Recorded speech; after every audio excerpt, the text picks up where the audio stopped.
علیکم ورحمۃ اللہ وبرکاتہ نحمده ونصلي ونسلم على رسولنا الكريم اما بعد فقد قال الله تبارك وتعالى سبحان الذي أسرى بعبده ليلا من المسجد الحرام إلى المسجد الأقصى الذي باركنا حوله لنريه من آياتنا۔ بزرگان محترم، عزیزان گرامی، رجب المرجب کا مہینہ چل رہا ہے اور اس کی آج 27ویں تاریخ ہے۔ اس تاریخ کو ایک نسبت حضور علیہ السلام کے معجزے معراج و اسراء سے ہے۔ آپ صلی اللہ علیہ وسلم جب 52 سال کے ہوئے تو اس سال رجب کی مختلف تاریخیں ہیں، بعض نے ربیع الاول بھی کہا ہے، بعض نے رجب کا مہینہ کہا ہے۔ بہرحال عوام میں مشہور تو یہ تاریخ ہے کہ اس تاریخ کو چہارشنبے کے دن حضرت رسول اللہ صلی اللہ علیہ وسلم مکۃ المکرمہ میں حرم شریف میں حتیم میں آپ آرام کر رہے تھے، یا بعض روایتوں میں آپ صلی اللہ علیہ وسلم اپنی بہن حضرت ام ہانی کے پاس حضور علیہ السلام آرام کر رہے تھے کہ اللہ کی طرف سے آپ کو بلاوایا، اور آپ علیہ السلام یہاں سے مسجد اقصیٰ اور پھر وہاں سے سدرۃ المنتہا اور پھر اس سے آگے جہاں اللہ تعالیٰ نے چاہا وہاں تک ہمارے پیارے آقا صلی اللہ علیہ وسلم کا سفر ہوا ہے۔ اس سفر کو سفر معراج و اسراء کہا جاتا ہے۔ یہ ہمارے آقا صلی اللہ علیہ وسلم کے معجزوں میں ایک بہت بڑا معجزہ ہے۔ علامہ سیوطی رحمۃ اللہ علیہ ایک بہت بڑے عالم بھی ہیں، محدث بھی ہیں، مؤرخ بھی ہیں، مفسر بھی ہیں۔ انہوں نے حضور علیہ السلام کے معجزوں کو جمع کیا کہ آپ صلی اللہ علیہ وسلم کے کتنے معجزے ہیں۔ علماء نے لکھا ہے کہ حضور علیہ السلام کے 10,000 سے زیادہ معجزے، 1,000 تو خود علامہ سیوطی رحمۃ اللہ علیہ نے اپنی کتاب الخصائص الکبریٰ فی معجزات خیر الورا کے اندر جمع کیے ہیں۔ 1,000 سے زائد معجزے حضور علیہ السلام کو اللہ تبارک و تعالیٰ نے عطا فرمائے تھے۔ بعض نبیوں کو 1-2 معجزے دیے گئے۔ ہمارے پیارے آقا صلی اللہ علیہ وسلم کا مقام یہ ہے کہ آپ صلی اللہ علیہ وسلم کو اللہ تبارک و تعالیٰ نے بے شمار معجزے عطا فرمائے۔ 1,000 تو اس کتاب میں ہیں، اور انہوں نے یہ کہا ہے کہ علماء نے لکھا ہے کہ 10,000 ہیں اور پتہ نہیں کتنے ہیں۔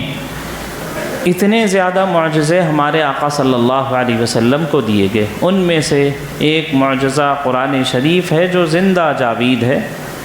قیامت تک باقی رہے گا۔ بعض لوگوں نے کہا کہ رمی جمار کی کنکریوں کا فرشتوں کے ذریعے سے اٹھائے لیا جانا یہ بھی نبی علیہ السلام کا زندہ معجزہ ہے۔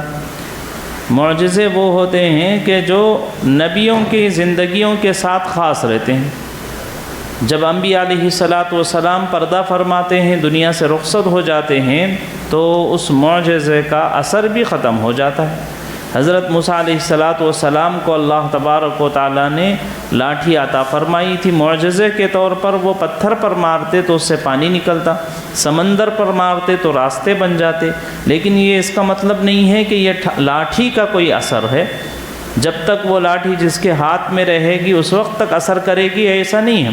بلکہ حضرت موسیٰ علیہ السلام کے زمانے تک وہ خاص رہی، اور جب آپ دنیا سے پردہ فرما گئے تو پھر اس کا اثر ختم ہو گیا۔ تو معجزات انبیاء علیہ السلام کی زندگیوں کے ساتھ جڑے ہوئے ہوتے ہیں۔ جب وہ دنیا سے پردہ فرماتے ہیں تو وہ معجزوں کا اثر ختم ہو جاتا ہے، لیکن دو معجزوں کے بارے میں علماء نے لکھا ہے کہ یہ ایسے ہیں کہ حضور علیہ السلام دنیا سے پردہ فرما گئے لیکن اس کا اثر آج بھی باقی ہے۔ ان میں سے ایک قرآن شریف جو نبی علیہ السلام کا سب سے بڑا معجزہ ہے۔ جس طرح سے حضور کے زمانے میں قرآن شریف کو پڑھ کر لوگ اسلام کی طرف آتے تھے، قرآن شریف پڑھنے کی وجہ سے کفر سے توبہ کرتے تھے، قرآن شریف کو پڑھنے کی وجہ سے عیسائیت کی حقیقت ان کے سامنے آتی تھی، یہودیت سے وہ توبہ کرتے تھے، جیسے حضور کے زمانے میں قرآن شریف ہادی اور ہدایت کا ذریعہ تھی، وہ قیامت تک باقی رہے گی۔ جو اس کو ہدایت کے لیے پڑھیں گے اللہ تبارک و تعالیٰ ان کو قرآن پڑھنے کی وجہ سے اس کے ذریعے سے اللہ ہدایت دیں گے۔ تو قرآن شریف حضور کا زندہ معجزہ ہے۔ ایسے ہی بعض لوگوں نے لکھا ہے کہ حج کے موقع پر شیطان کو جو کنکریاں ماری جاتی ہیں، جن کا حج مقبول ہو جاتا ہے، ان کی کنکریاں فرشتوں کے ذریعے سے اٹھا کر اللہ تبارک و تعالیٰ وہاں سے ہٹا دیتے ہیں۔ آپ اندازہ لگائیے، ہر سال 40 لاکھ سے زائد لوگ حج کے لیے جاتے ہیں اور 3 دن تک 7 کنکریاں مارتے ہیں، تو وہاں کتنا بڑا پہاڑ بن جانا چاہیے، لیکن کنکریاں نہیں رہتی، وہاں سے ہٹا دی جاتی ہیں۔ تو اس کی وجہ یہ ہے کہ اللہ تعالیٰ حضور علیہ السلام کی معجزے کے طور پر اللہ اپنی خاص قدرت کے ذریعے سے وہاں سے کنکریوں کے جن کا حج مقبول ہوتا ہے ہٹا دی جاتی، فرشتوں کے ذریعے سے اٹھا لی جاتی ہیں۔ جن کے بچے ہوئے ہیں البتہ ان کے لیے ایسا انتظام وہاں حکومتیں کرتی ہیں کہ وہاں سے پھر اس کو اٹھا لیا جاتا ہے، اور پھر حج کے ختم ہو جانے کے بعد دھو کر صاف کر کے پھر سے اس کو جہاں پہنچانا ہے، اور خاص طور پر مزدلفہ وغیرہ وہاں ڈال دی جاتی ہیں۔ تو یہ حضور علیہ السلام کے معجزے ہیں۔ تو جہاں آپ صلی اللہ علیہ وسلم کو اللہ تبارک و تعالیٰ نے عظیم الشان معجزے عطا فرمائے، انہی معجزوں میں قرآن کے بعد سب سے بڑا معجزہ وہ نبی علیہ السلام کی معراج کا واقعہ ہے۔ آپ صلی اللہ علیہ وسلم کی روایتوں میں تفصیل سے یہ بات ہے، قرآن شریف کی آیتوں میں بھی اشارہ ہے۔ حضور علیہ السلام ایک سال بہت زیادہ غمزدہ تھے، آپ نے اس سال کو عام الحزن قرار دیا۔ اس کی وجہ یہ تھی کہ حضور علیہ السلام کے بچپن کے مربی، جوانی کے نگران، قریش کے سردار، دین کے بہت بڑے معاون و مددگار حضرت خواجہ ابو طالب کا انتقال ہو گیا۔ اس کی وجہ سے نبی علیہ السلام بہت زیادہ غم زدہ رہ رہے تھے، اس لیے کہ ان کا بہت زیادہ سپورٹ تھا۔ وہ سردار ہونے کی وجہ سے ان کا لحاظ کر کے کچھ لوگ نبی علیہ السلام کو براہ راست تکلیف دینے سے رک جایا کرتے تھے، لحاظ کر لیا کرتے تھے ان کے رشتہ داری کا، ان کی صدارت کا، ان کے مقام کا لحاظ کر کے حضرت رسول اللہ صلی اللہ علیہ وسلم کو تکلیف پہنچانے میں تھوڑا پیچھے ہٹ جاتے، کھل کے اتنا نہیں آتے تھے۔ اب جب چچا کا انتقال ہو گیا، وہ دنیا سے رخصت ہو گئے، تو نبی علیہ السلام کو فکر ہوئی کہ یہ لوگوں کی شرارت اور بڑھ جائے، ویسے ہی پریشان کرتے ہیں، کانٹے بچھاتے ہیں، پتھر مارتے ہیں، تالیاں بجاتے ہیں، مجنوں کہتے ہیں، ساحر کہتے ہیں، اب تو اور چھوٹ ہو جائے گی، یہ ایک فکر تھی نبی صلی اللہ علیہ وسلم۔ اور پھر اسی سال حضور علیہ السلام کی اہلیہ، ہم سب کی ماں حضرت خدیجۃ الکبریٰ رضی اللہ عنہا، جو حضور علیہ السلام کی مشیرہ بھی تھیں، محبوبہ بھی تھیں، مونسہ بھی تھیں، بہت ہمت دلانے والی تھیں، اور سب سے پہلے ایمان لانے والی مومنہ بھی تھیں، اور مکہ کی مالدار ترین خاتون تھیں، جہاں مالی ضرورت ہوتی تو خرچ کرنے والی تھیں۔ یعنی جب آپ صلی اللہ علیہ وسلم 52 سال کے ہوئے تو آپ علیہ السلام کی یہ اہلیہ اور مسلمانوں کی یہ امی جان حضرت خدیجۃ الکبریٰ رضی اللہ عنہا کی وفات ہو گئی۔ تو 4 بچے گھر میں ہیں اور اہلیہ کا انتقال ہو جائے تو فطری طور پر آدمی کو ایک فکر، رنج، تکلیف ہو جاتی ہے۔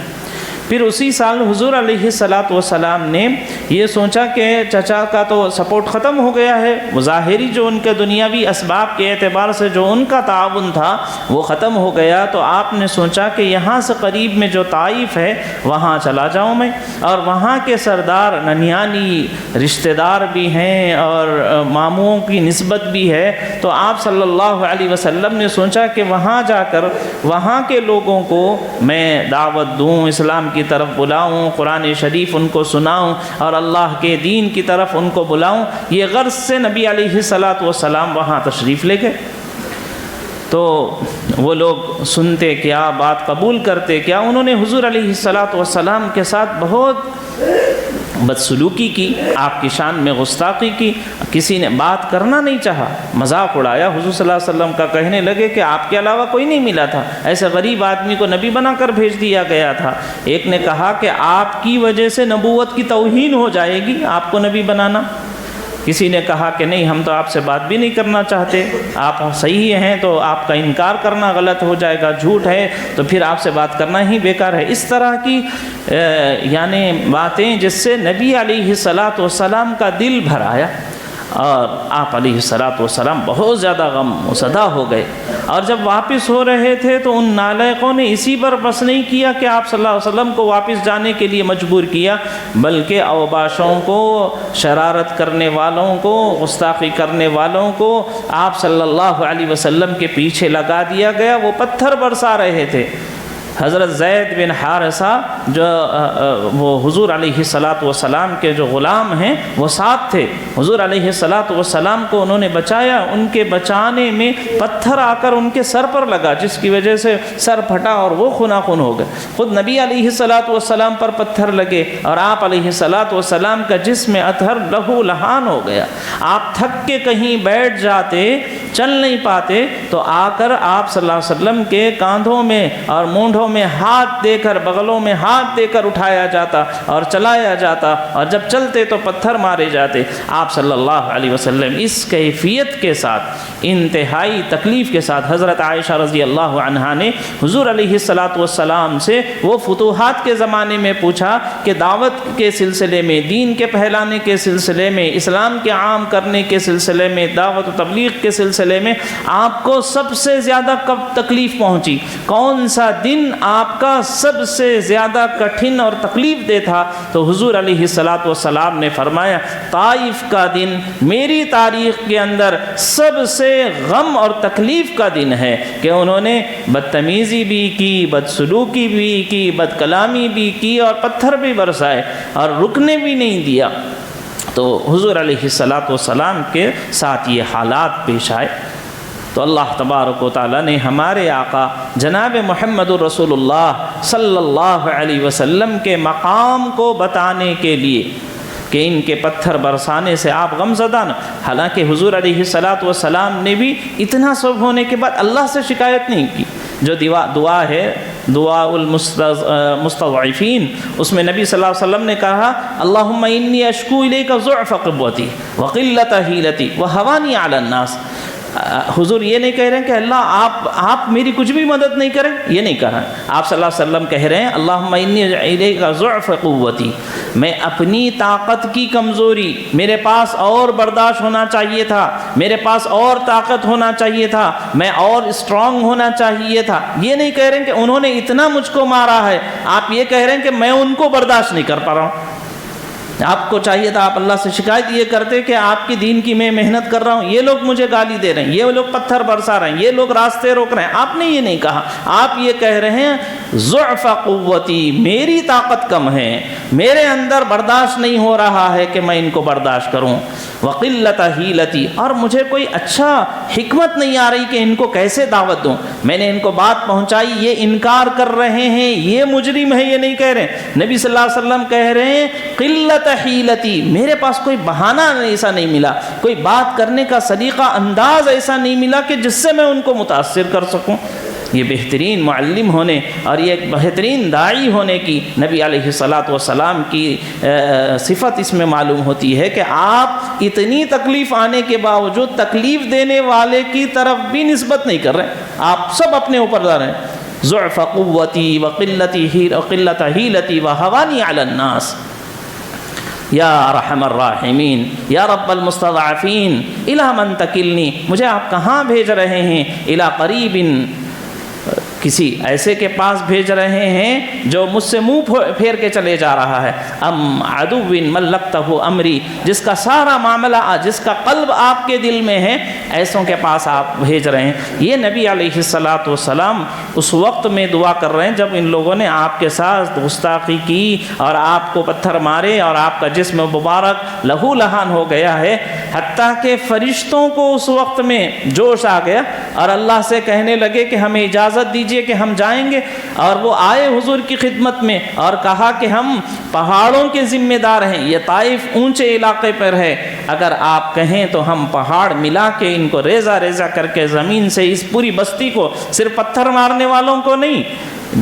اور یہ ان سرداروں کو نہیں بلکہ پوری بستی کو، مردوں کو، عورتوں کو، بچوں کو، بوڑھوں کو، سب کو تہس نہس کر دیں، اس بستی کو مٹا کے خاک کر دیں۔ آپ نے فرمایا کہ نہیں، مجھے ان سے نہیں تو ان کی نسلوں سے ایمان کی امید ہے، یہ اسلام نہیں لا رہے ہیں، یہ مجھے نہیں پہچان رہے ہیں، یہ ان کا اللہ سے تعلق قائم نہیں ہو رہا ہے، کوئی بات نہیں، لیکن مجھے ان کی پشتوں میں جو ان کی اولادیں ہیں ان سے امید ہے کہ وہ قرآن کو سمجھیں گے، وہ اللہ کو پہچانیں گے، وہ مجھ پر ایمان لائیں گے، میں امید کرتا ہوں اس وجہ سے ان کے سلسلے میں کوئی عذاب کا فیصلہ نہ کیا جائے، یہ حضور علیہ السلام نے کہا۔ تو یہ سال آپ صلی اللہ علیہ وسلم جب 52 ایئرس کے ہوئے تھے، آپ 52ویں سال میں تھے، اس سال کو آپ صلی اللہ علیہ وسلم نے عام الحزن، غموں کا سال قرار دیا کہ اسے تسلسل کے ساتھ ایک چچا کا انتقال، پھر اہلیہ کا انتقال، پھر طائف کا یہ معاملہ، آپ صلی اللہ علیہ وسلم کے ساتھ یہ غم کے معاملات پیش ہوئے، تو ہمارے آقا صلی اللہ علیہ وسلم کے غم کو دور کرنے کے لیے اللہ تبارک و تعالیٰ نے آپ کی شان اور آپ کا مقام بتانے کے لیے اللہ نے زمینوں پر کوئی تسلی کی آیت نہیں بھیجی یا فرشتوں کو نہیں اتارا، بلکہ آسمانوں پر بلایا۔ جیسے زمین کے مقابلے میں آسمان بہت اونچا ہے، بہت بلند ہے، بہت اعلیٰ و عرفہ ہے، تو اللہ دکھانا چاہ رہے تھے معراج کے واقعے سے کہ میرے حبیب محمد رسول اللہ کا مقام اتنا بلند ہے جیسے زمین کے مقابلے میں آسمان بہت بلند ہے۔ تو جیسے زمین کے مقابلے میں آسمان بلند ہے، سارے انسانوں کے مقابلے میں محمد رسول اللہ صلی اللہ علیہ وسلم کا مقام بہت اونچا ہے، یہ بتانے کے لیے آسمانوں پر اور آسمانوں سے آگے سدرۃ المنتہا اور اس سے آگے جہاں اللہ نے چاہا وہاں تک بتایا اور دکھایا، آپ کو بھی تسلی دی کہ آپ ان طائف والوں کی شرارتوں سے یا ان مکے والوں کی آپ کے سلسلے میں ناواقفیت سے آپ دل برداشتہ نہ ہوں، آپ کا مقام تو یہ ہے کہ آپ یہاں تک ہمارے پاس آئیں گے۔ تو حضور علیہ السلام کو جو معراج ہوئی وہ آپ صلی اللہ علیہ وسلم کا مقام و مرتبہ بتانے کے لیے، یہ دکھانے کے لیے اللہ چاہ رہے تھے کہ سارے انبیاء علیہ السلام اپنی امتوں کے امام ہوتے ہیں اور آپ کا مقام یہ ہے کہ آپ نبیوں کے امام ہیں، یہ دکھانا چاہتے تھے۔ اور لوگ تو وہ اپنے نبی پر ایمان لاتے ہیں اور سارے نبیوں کو یہ کہا گیا کہ آپ پر ایمان لائیں، اور بیت المقدس میں سب کو جمع کر کے اللہ تبارک و تعالیٰ نے حضرت صلی اللہ علیہ وسلم کی امامت کروائی اور دکھایا کہ آپ کا مقام یہ طائف والے، یہ مکہ والے، یہ ابو لہب، یہ ابو جہل نہیں پہچان رہے ہیں، تو آپ غم زدہ نہیں ہوئی۔ آپ کا مقام تو یہ ہے کہ آپ انبیاء کے امام ہیں۔ حضرت جبرائیل علیہ السلام نے اذان دی، سارے نبی آج سوچ رہے تھے، حضرت آدم علیہ السلام بھی سمجھ رہے تھے کہ میں جد امجد ہوں، شاید میں آج امامت کروں گا اور نماز پڑھاؤں گا، لیکن اذان دے کر جبرائیل علیہ السلام آئے اور ہاتھ پکڑ کر محمد رسول اللہ صلی اللہ علیہ وسلم سے فرمایا کہ آپ آگے بڑھیں، نماز پڑھائیں۔ تو حضور علیہ الصلاۃ والسلام کی تسلی کے لیے اللہ تبارک و تعالیٰ نے معراج کا یہ واقعہ فرمایا۔ جنت دوزخ کی آپ صلی اللہ علیہ وسلم کو سیر کروائی گئی، جنت دکھائی گئی، اس کے مقامات بتلائے گئے، دوزخ اور اس کے عذابات بتائے گئے۔ میرے بھائیوں، معراج کا جہاں یہ سبق اور یہ درس لینا چاہیے کہ نمازی بن جانا، وہیں نبی علیہ الصلاۃ والسلام کو اس موقع پر جو عذابات دکھائے گئے ہیں اس سے ڈر کر ان گناہوں سے بچنے والے بن جانا۔ نبی علیہ الصلاۃ والسلام نے فرمایا معراج کی رات میں نے دیکھا کہ کچھ لوگ ہیں جن کے پیٹ بہت بڑے بنا دیے گئے ہیں، ایسے چھوٹے موٹے نہیں، انسان کی طرح بہت بڑے بڑے ان کے پیٹ ہیں، اور ان کے پیٹ کے اندر سانپ، بچھو، درندے گھوم رہے ہیں۔ حضور صلی اللہ علیہ وسلم اور ان کے پیٹ کو اندر سے کاٹ رہے ہیں۔ حضور صلی اللہ علیہ وسلم نے پوچھا، اللہ کے رسول اے جبرائیل، یہ کون ہیں؟ یہ ایسا ان کے ساتھ کیا معاملہ ہوگا؟ ان کا اتنا جسم بڑا کیوں کر دیا گیا اور ان کے اوپر یہ عذاب کیوں ہو رہا ہے؟ حضرت جبرائیل علیہ الصلاۃ والسلام نے فرمایا یہ وہ لوگ ہیں جو سود کھایا کرتے تھے، ان کی سزا یہ ہے کہ اللہ تبارک و تعالیٰ ان کے جسم کو، پیٹ کو بڑا کر دیے ہیں، اور سانپ بچھوؤں کو ان کے پیٹ کے اندر، اور چھوٹے دنیا کے سانپ بچھوؤں کی طرح نہیں، وہ آخرت کے گدھے اور خچر کے اتنے بڑے بڑے بچھو ہیں، اور اس کے اندر سے اس کے پیٹ کو کاٹ رہے ہیں۔ آپ صلی اللہ علیہ وسلم نے دکھایا کہ کچھ لوگ کو دکھایا گیا کہ کچھ لوگ ہیں جن کے ناخن تانبے کے بنا دیے گئے ہیں، پیتل کے بنا دیے گئے ہیں، لوہے کے بنا دیے گئے ہیں، اور وہ اپنے ہاتھوں سے اپنے چہرے کو نوچ رہے ہیں، خونہ خون کر رہے ہیں۔ حضور صلی اللہ علیہ وسلم نے جبرائیل علیہ السلام سے پوچھا کہ یہ کون ہے جو اپنے آپ کو نقصان پہنچا رہے ہیں؟ حضرت جبرائیل علیہ السلام نے فرمایا یہ وہ لوگ ہیں جو دوسرے اپنے بھائیوں کی غیبت کیا کرتے تھے، ان کی برائیوں کو دوسروں کے سامنے بولا کرتے تھے، ان کا مقام گھٹانا چاہتے تھے، تو اللہ تبارک و تعالیٰ ان کو خود اپنے ہاتھوں سے ذلیل کر کے سب کے سامنے ان کے چہرے کو واضح کر رہے ہیں کہ یہ لوگ کون ہیں۔ آپ صلی اللہ علیہ وسلم نے دیکھا کہ کچھ لوگ ہیں جن کو جہنم میں ڈال دیا جا رہا ہے، آگ کے تنوروں میں ڈال دیا جا رہا ہے، وہ جب پورا اوپر آتے ہیں تو پھر نیچے گر جاتے ہیں۔ حضور نے پوچھا کہ یہ کون رہ گئے؟ بتایا گیا کہ یہ وہ لوگ ہیں جن کے پاس کسی نے امانت رکھائی تھی، کچھ پیسے ان کو دیے تھے، لیکن وہ امانت میں انہوں نے خیانت کی، تو امانت جنہوں نے رکھائی تھی وہ قیامت میں آئیں گے اور یہ کہیں گے کہ ہماری امانت واپس کرو، ہم نے دنیا میں آپ کو یہ دیا تھا اور تم نے ہم کو لوٹایا نہیں۔ تو وہ کہیں گے وہ چیزیں تو ہماری دنیا ہی میں رہ گئی، ہم نہیں لا سکے، آپ کی چیزیں وہیں ہماری چھوٹ گئی۔ تو فرشتے آئیں گے اور یہ کہیں گے کہ دوزخ میں وہ چیزیں رکھی ہوئی ہیں، بس تم کو جا کے وہاں سے لا لینا پڑے گا۔ تو وہ شخص جائے گا، حدیثوں میں آتا ہے اتنی گہرائی کے اندر 70,000 سال اندر جائے گا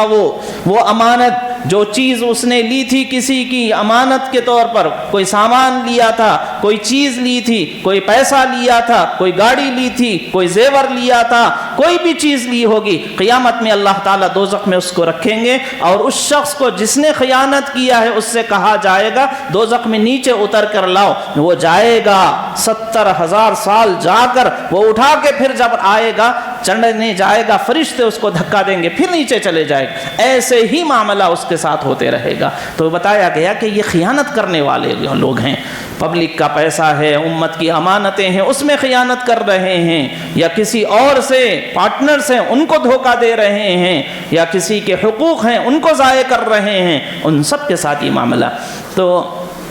معراج کے موقع پر جو چیزیں سیکھنے کی ہیں، ایک تو